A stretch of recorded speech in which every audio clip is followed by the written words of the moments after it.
तो सेबी की तरफ से रिसर्च एनालिस्ट और इन्वेस्टमेंट्स के लिए लाइसेंस के नियमों में ढील देने की तैयारी हो रही है। मामला क्या है ये? बिल्कुल, और अगर गाबा सर हैं स्क्रीन पर तो गाबा सर से भी बात कर लेते हैं, क्योंकि गाबा सर भी ये इन सब कुछ सेबी कमिटीज़ में होते हैं, उनसे भी मैं बात करूंगा। लेकिन मुझे एक चीज़ जो अच्छी लगी आप कल का ये पढ़िए जो सेबी का आया है। सेबी ने ये साफ साफ बोला है कि जितने अब इन्वेस्टर हो गए हैं और जितने अब ट्रेडर हो गए हैं, उसके हिसाब से हमारे पास काफ़ी कम सेबी सर्टिफाइड रजिस्टर्ड एनालिस्ट हैं।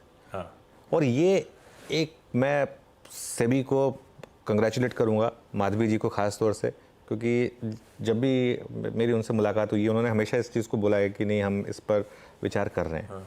और उन्होंने फाइनली इस पर काम किया है कि रिसर्च एनालिस्ट और इन्वेस्टमेंट एडवाइज़र का नियम आसान किया जाए। देखिए क्या होता है, अगर रूल टफ होंगे ना बहुत ज़्यादा, अब मतलब कई लोग हैं जिनको लगता है कि यार मैं हो सकता हूँ, लेकिन बहुत टफ रूल्स हैं, मैं वाया रूट से करूँगा। हाँ, मैं एग्जैक्टली। लेकिन अगर आपने रूल्स इजी कर दिए, मैं तो कहूँगा कि कई ऐसे इवन इन्फ्लुएंसर्स होंगे जो आप चाहेंगे कि ठीक है हम ले लेते हैं ना सभी का रजिस्ट्रेशन, ले लेते हैं, व्हाई नॉट।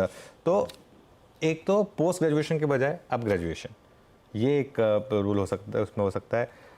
एक्सपीरियंस, नेटवर्थ, ये थोड़ी सी उन्होंने कहा है कि जो बेसिक रिक्वायरमेंट्स थी वो कम हो सकती हैं।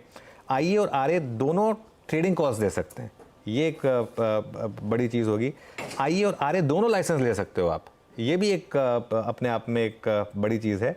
और एक और चीज़ जो मैं पढ़ रहा था, जो इस जो इस पेपर में थी, कि अब आप हाँ, आपको एक एग्ज़ाम पास करना होगा, तो वो इंटरेस्टिंग है, वो ठीक है, वो करना चाहिए सबको। और इस हिसाब से मुझे लग रहा है कि ये एक अच्छी चीज़ है। बेसिक चीज़ क्या है? बेसिक चीज़ ये है कि सेबी चाहता है कि अब रजिस्टर्ड एनालिस्ट और रजिस्टर्ड इन्वेस्टमेंट एडवाइजर्स थोड़े बढ़ें, भले ही थोड़ी उनके लिए थोड़ी सी ढील देनी पड़े आपको, लेकिन ज़्यादा registered SEBI registered investment advisers और रिसर्च एनालिस्ट हों, इसको सिस्टम की ज़रूरत है। गाबा सर, गुड मॉर्निंग, आपका क्या व्यू रहेगा इस पर? Good man. इनफैक्ट ये मैंने पेपर देखा था कुछ लास्ट वीक जब मैं कमेटी में गया था, रिलीज कल हुआ है। बहुत अच्छी बात है, बहुत अच्छी बात है कि वाइडन करना है बेस।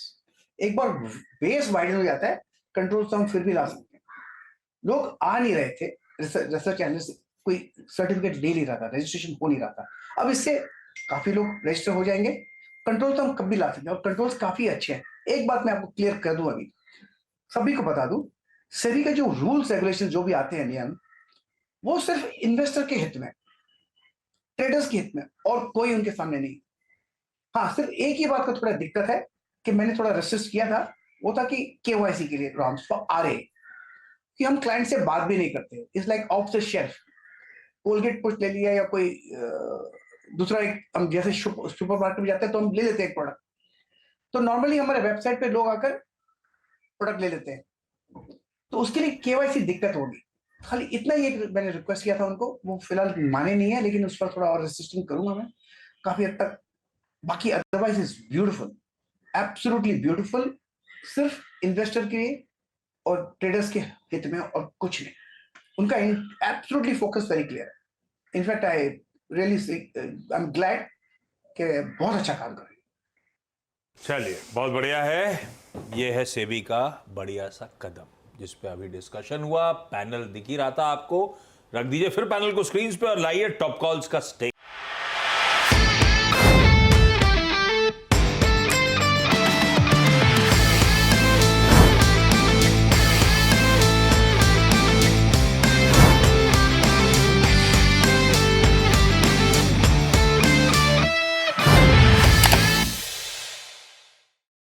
बता दें कि मनी कंट्रोल पर दिए गए विचार एक्सपर्ट्स के अपने निजी विचार होते हैं।